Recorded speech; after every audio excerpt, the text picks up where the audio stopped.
इस एक्सप्लेनर में स्वागत है।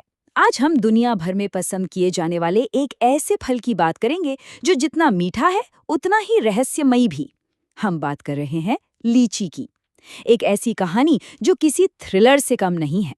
तो चलिए सोचते हैं, आखिर ऐसा क्या है जो इस प्राचीन सुपर फ्रूट को एक तरफ तो सेहत के लिए एक चमत्कारी वरदान बनाता है और दूसरी तरफ एक बड़ा खतरा। इस विरोधाभास को समझने के लिए हमें इसके इतिहास, पोषण और इसके अंदर छिपे हुए केमिकल साइंस की गहराई में जाना होगा। सबसे पहले चलिए इस फलों की रानी की शुरुआत और इसके वानस्पतिक इतिहास पर एक नजर डालते हैं। देखने में ये किसी बेरी जैसा लग सकता है ना? लेकिन असल में सोप बेरी परिवार का ये सदस्य एक ड्रूप है। इसका सीधा सा मतलब ये है कि ये एक साधारण गूदेदार फल है जिसके अंदर सिर्फ एक बड़ा बीज होता है। यही खास बनावट इसको आम बेरी से बिल्कुल अलग करती है और रैम्बूटन या लोंगन जैसे फलों का एक बेहद करीबी रिश्तेदार बनाती है। और इसका इतिहास तो और भी हैरान करने वाला है। करीब 3000 साल पहले तांग राजवंश के दौरान सम्राट ज़्वानज़ोंग ने सिर्फ ताज़े फल को बिना खराब हुए राजधानी तक पहुंचाने के लिए घोड़ों की एक पूरी रिले सर्विस शुरू कर दी थी। जरा सोचिए, एक ऐसी एक्सप्रेस डिलीवरी सर्विस जो सिर्फ एक फल के लिए बनाई गई थी। ये दिखाता है कि उस दौर में भी इस छोटे से फल की कितनी अहमियत थी। अब इसके इतिहास से आगे बढ़कर बात करते हैं उस हिस्से की जिसे हम सब शौक से खाते हैं, यानी इसका गूदा, जो पोषण का एक पावर हाउस है। सिर्फ 100 ग्राम ताज़ी लीची में लगभग 71.5 मिलीग्राम विटामिन सी होता है। ये संख्या सुनने में शायद छोटी लगे, लेकिन सच्चाई ये है कि ये संतरे जैसे खट्टे फलों को भी कड़ी टक्कर देती है। ये हमारे इम्यून सिस्टम को मजबूत करने और स्किन के कोलेजन को बेहतर बनाने के लिए एक अचूक प्राकृतिक उपाय है। इसका न्यूट्रिशनल बैलेंस सच में कमाल का है। इसमें 82% पानी और करीब 171 मिलीग्राम पोटेशियम होता है। ये दोनों मिलकर हाइड्रेशन और ब्लड प्रेशर को कंट्रोल करने में काफ़ी मदद करते हैं। और सिर्फ 66 कैलोरी और 16.5 ग्राम कार्बोहाइड्रेट के साथ ये बिना किसी भारीपन के तुरंत एनर्जी देता है। साथ ही इसमें थोड़ा कॉपर भी होता है जो रेड ब्लड सेल्स बनाने में काम आता है। इसमें मिलने वाले खास एंटीऑक्सीडेंट हमारे सेल्स के लिए एक रक्षक कवच की तरह काम करते हैं, जैसे एपिकैटेजिन जो हार्ट की हेल्थ को सपोर्ट करता है, फिर है रूटिन जो ब्लड वेसल्स को मजबूती देता है, और प्रोएंथोसाइनिडिन जो पुरानी बीमारियों और सूजन यानी इन्फ्लेमेशन के खिलाफ एक मजबूत ढाल बनाते हैं। तो ये सिर्फ एक मीठा फल नहीं बल्कि एक हेल्थ डिफेंडर भी है। चलिए अब इसके मेडिकल फायदों को दो बिल्कुल अलग नजरियों से देखते हैं, पारंपरिक और आधुनिक।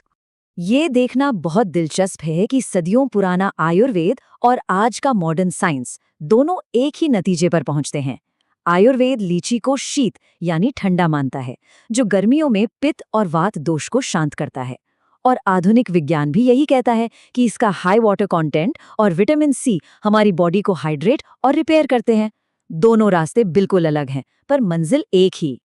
लेकिन रुकिए, कहानी सिर्फ फल के गूदे तक सीमित नहीं है। पौधे के जिन हिस्सों को अक्सर हम बेकार समझकर फेंक देते हैं, जैसे इसके बीज और छिलके, उनमें भी भारी मेडिकल पोटेंशियल है।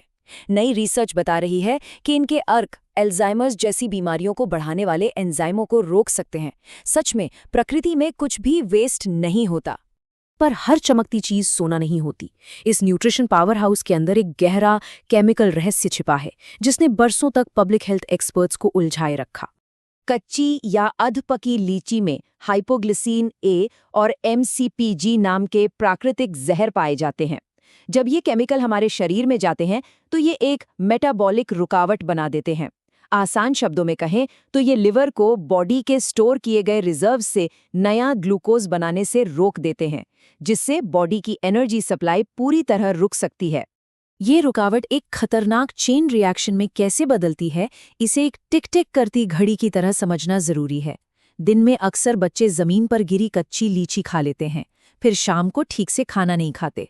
रात होते होते शरीर का ग्लूकोज रिजर्व खत्म हो जाता है और लीची के वो केमिकल्स नया ग्लूकोज बनने नहीं देते। सुबह तक ब्लड शुगर इतना गिर जाता है कि दौरे पड़ने लगते हैं। बिहार के मुजफ्फरपुर जैसे इलाकों में बच्चों के साथ यही दुखद घटना होती रही है। लेकिन यहाँ ध्यान देने वाली सबसे अहम बात यह है कि लीची खुद आमतौर पर जानलेवा नहीं होती। ये खतरा तब पैदा होता है जब दो चीजें एक साथ होती हैं, कच्ची लीची का जहर और एक ऐसा शरीर जो पहले से कुपोषित है या लंबे समय से खाली पेट है। तो असली समस्या फल में उतनी नहीं है जितनी उसे खाने के समय और स्थिति में है। तो इन खतरों से बचकर हम इस फलों की रानी का मजा कैसे ले सकते हैं? चलिए, इसकी खेती और सुरक्षित तरीकों के बारे में जानते हैं।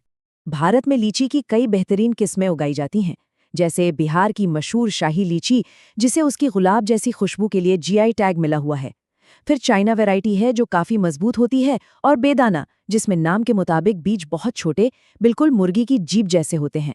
इनकी क्वालिटी बनाए रखने के लिए किसानों को एयर लेयरिंग जैसी खास तकनीक का इस्तेमाल करना पड़ता है। वैसे इनको उगाना कोई बच्चों का खेल नहीं है। लीची के पेड़ की मांगें बहुत सख्त होती हैं। इस पर सफलतापूर्वक फूल आने के लिए सर्दियों में लगभग 100 से 200 घंटे की बिल्कुल सटीक ठंड चाहिए होती है। यही वजह है कि दुनिया भर में इसकी कमर्शियल खेती कुछ गिने चुने इलाकों तक ही सीमित है। ये प्रकृति का एक बेहद नाजुक बैलेंस है। अब आते हैं सबसे जरूरी बात पर, इसको सेफली कैसे खाएं। नियम बहुत सिंपल है। हमेशा पूरी तरह से पकी हुई, चमकदार लाल और हल्की सी दबने वाली लीची चुनें। खुरदुरे छिलके और बीज को पूरी तरह फेंक दें। और सबसे खास बात, कभी भी खाली पेट लीची ना खाएं। सुरक्षित रहने के लिए इसे हमेशा खाना खाने के बाद ही एंजॉय करें। बस इतनी सी सावधानी और मुजफ्फरपुर जैसे खतरों को पूरी तरह टाला जा सकता है। एक छोटी सी याद दहानी, खाने लायक और पोषण से भरा हिस्सा सिर्फ अंदर का सफेद पारदर्शी गूदा होता है। बाहर का छिलका, जिसे पेरिकार्प भी कहते हैं, और अंदर का बड़ा बीज पूरी तरह से टॉक्सिक होते हैं। उन्हें कचरे में ही जाना चाहिए। इस पूरी कहानी के बाद एक बड़ा सवाल पीछे छूट जाता है। हम किस तरह प्रकृति के इन शानदार तोहफों और उन्हें सुरक्षित ढंग से खाने की साइंटिफिक जानकारी के बीच एक सही बैलेंस बना सकते हैं? सही शिक्षा और थोड़ी सी समझदारी से एक मौत का खतरा वापस से स्वादिष्ट फलों की रानी बन जाता है। तो अगली बार जब हम लीची खाएंगे तो इसके पीछे की इस पूरी साइंस को जरूर याद रखेंगे। है ना कमाल की बात?